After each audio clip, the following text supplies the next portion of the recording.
뭐 신차 장기 렌터카 이런 CF 송도 들어보셨을 겁니다. 이제는 금리 상승기에 피해가 어느 정도 주가에 선 반영되어 있다라고 또 볼 수 있을 것 같고요. 지난해, 올해, 내년, 후년도까지 매출액은 약 9에서 10% 성장을 좀 보이고 있고요.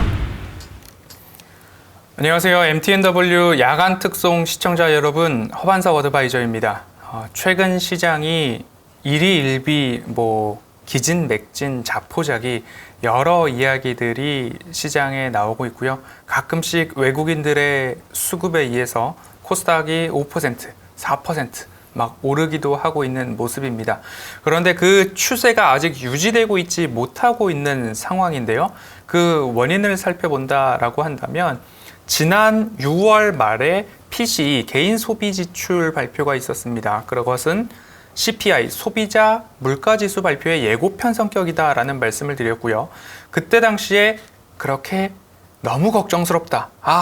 6월 발표될 6월달 CPI 이제 곧 7월 13일 어간에 발표가 될 텐데요.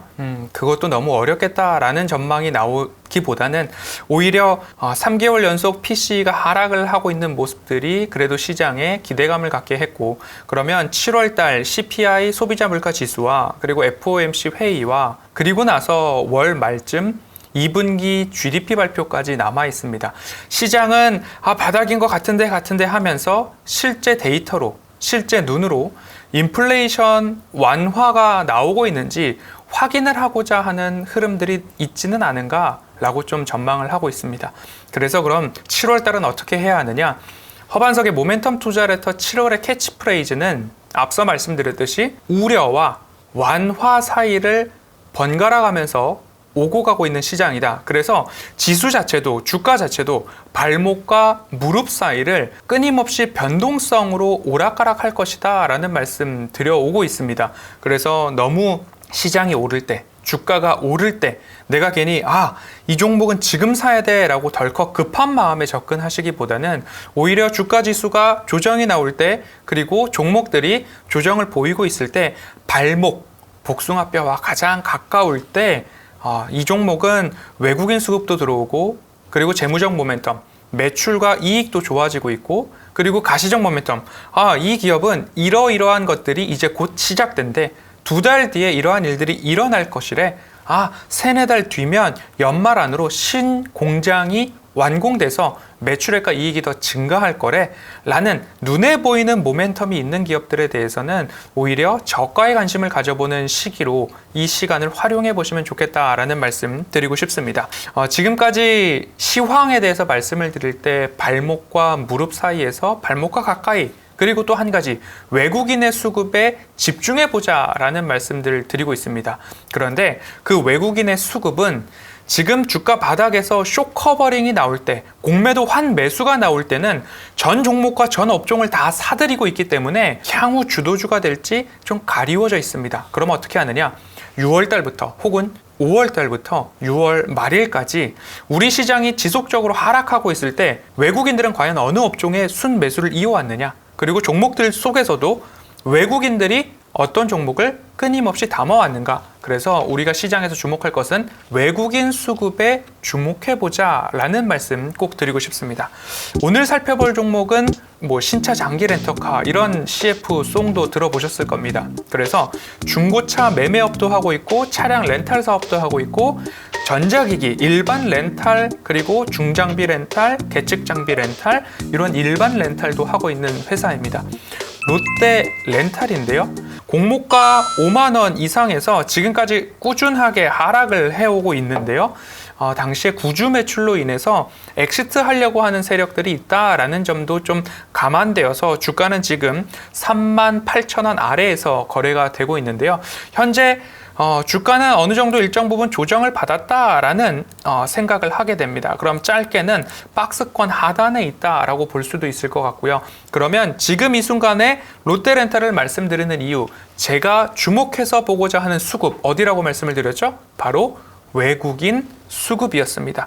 외국인 수급을 살펴보면 최근 6월 한 달간 5월 달부터 들락날락하던 외국인들의 수급이 올해 6월 중순부터는 꾸준하게 매수를 좀 보이고 있는 모습입니다. 그 이전에는 주가 바닥 중에 바닥에서 연기금의 매수가 꾸준하게 들어오고 있어서 이제는 외국인과 기관의 동반 순 매수가 연일 이어지고 있는 흐름들까지도 포착이 좀 되고 있습니다. 그렇기 때문에 롯데렌탈 이제는 금리 상승기에 피해가 어느 정도 주가에 선 반영되어 있다라고 또 볼 수 있을 것 같고요.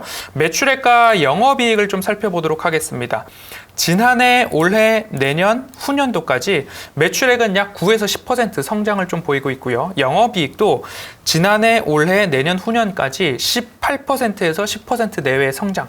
당기순이익도 지난해, 올해, 내년, 후년까지 두 자릿수 24%에서 14%가량의 성장을 보이고 있습니다. 그럼 재무적 모멘텀, 매출액과 영업이익, 당기순이익이 지난해, 올해, 내년, 후년도까지 증가를 보이고 있다. 그러면 주가가 바닥에서 박스권 하단을 수차례 지지를 하고 이제는 외국인과 기관의 동반 순매수가 일어나고 있다라고 한다면 오히려 차근차근 모아가기에는 이러한 기업들이 일부 조금 더 위험도가 낮다라는 말씀 좀 드리고 싶습니다.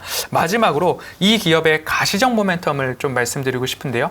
현대자동차와 대형 자동차 기업들은 중고차 시장 진출이 1년 유예됐습니다. 늦춰졌습니다. 그런데 롯데렌탈 같은 경우에는 올해 10월경이면 중고차 거래 플랫폼을 오픈할 예정이라고 합니다. 그러면 기존의 B2B, 기업 간의 거래와 B2C, 렌탈 업체와 소비자 간의 중개를 통해서, 거래를 통해서 이곳에서 중개차 매매업을 할 수 있는 지위가, 그리고 할 수 있는 여건이 마련된다라고 합니다.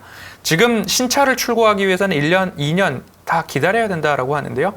신차 렌탈, 그리고 또는 장기 리스 같은 경우에는 대량으로 자동차 완성차 업체와 거래를 하기 때문에 오히려 일부 모델에 있어서는 즉시 출고도 가능하다라는 점들이 2분기에도 분기사상 최대 이익으로 작용할 여지가 있다 전망되고 있습니다. 그렇기 때문에 주가 바닥에서 막 출발하려고 하는 롯데렌탈, 그리고 외국인과 기관의 수급이 지속된다면, 그리고 2분기도 좋은 실적이 전망되고 있기 때문에 지금 만약 관심을 가져보신다면 매수가는 38,000원 아래에서 꼭 모아가는 전략 살펴보면 좋을 것 같고요. 그리고 10월에 중고차 플랫폼 오픈한다고 하니까요. 조금 더 장기적으로 연말까지 바라보면 어떨까라는 마음으로 보시면 좋겠습니다. 오늘 여기까지 허반석이었습니다. 감사합니다.